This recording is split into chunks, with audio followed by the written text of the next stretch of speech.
Hi, in this video we discuss about Mangalore University 4th Sem BCA Java Programming Lab Part A programs.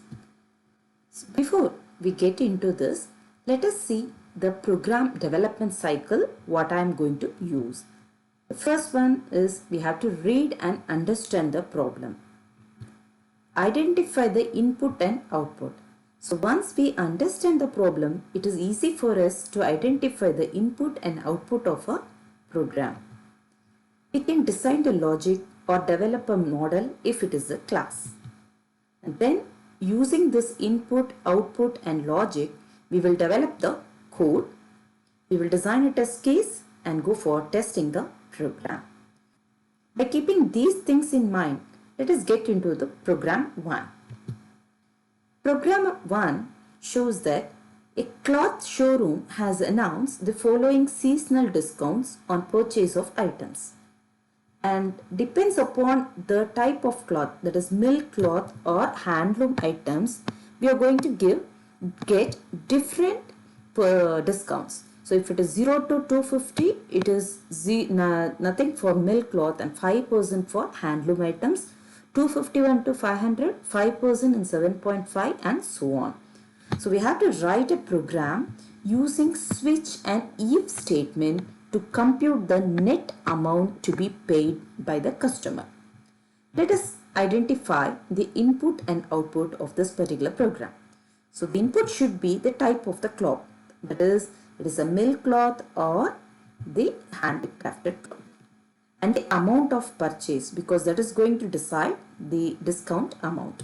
The output should be the net amount after the discount. So to design the logic or to develop a model, we have to keep this particular table in mind. We are going to use if statement and switch.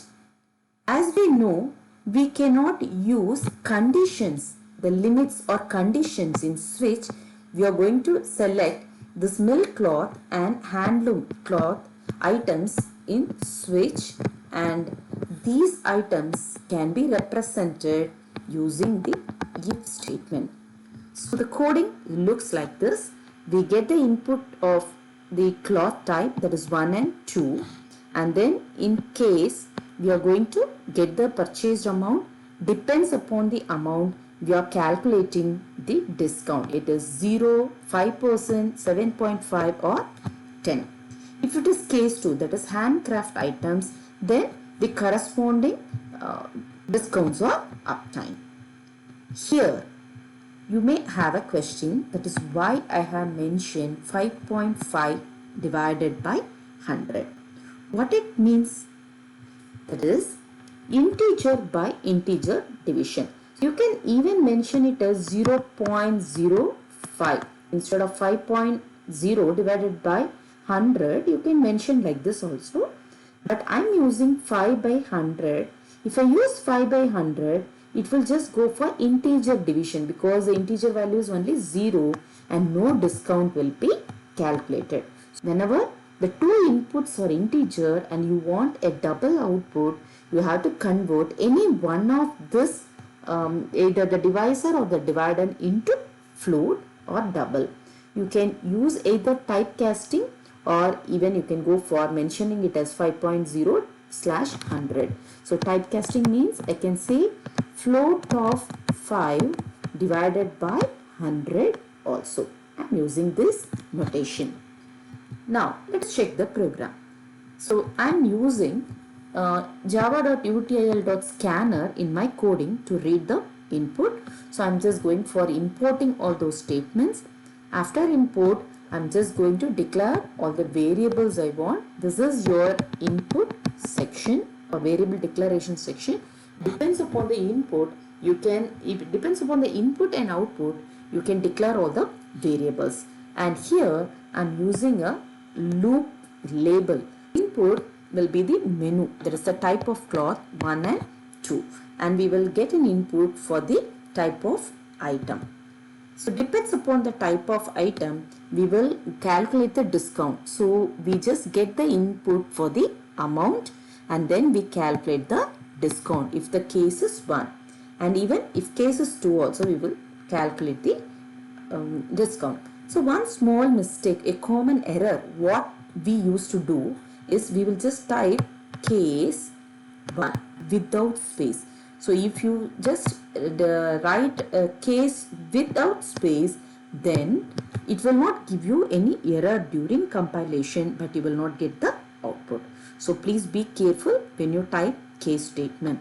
So case 1, 2, if it is default, if you are getting any input other than 1 and 2, I'll just print invalid choice and I say continue loop. So I'm using continue statement here. Continue statement is used to skip the remaining part of the statements. It means if the choice is invalid, it is not going to calculate the net amount and print any values here. So it will go back to the loop statement here. So I'm just using continue loop here to make my program simple and look logical. And at the end, I'm just going to ask whether I want to continue or not. If I press 1, the same code will be executed again and again. If not, the code will exit. So here I'm using an infinite loop, that is a do loop with while.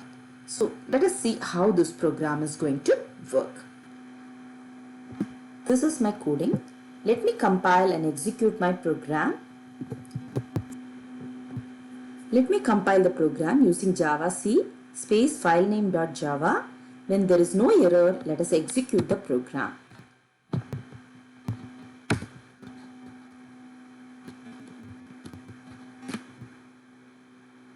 So it is asking for the type of cloth, say 1, purchase amount is 230 and there is no discount, the net amount is the same amount. Continue, yes. So I'll say milk cloth type 1, purchase amount is 350, it will calculate the discount and continue, yes. Now let me show you what will happen if I remove that 0. This is my coding. I'll just say 5 by 100 or 7.5, whatever it may be. So this is my coding.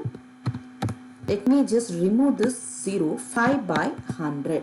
So it means I'm going to calculate integer by integer division. Save the program. Let me come back and compile my program. Now let me give the same input. So the type of the cloth is 1, purchased amount is 350 and the calculated discount is shown as 0, 0. The reason is I'm just using 5 by 100.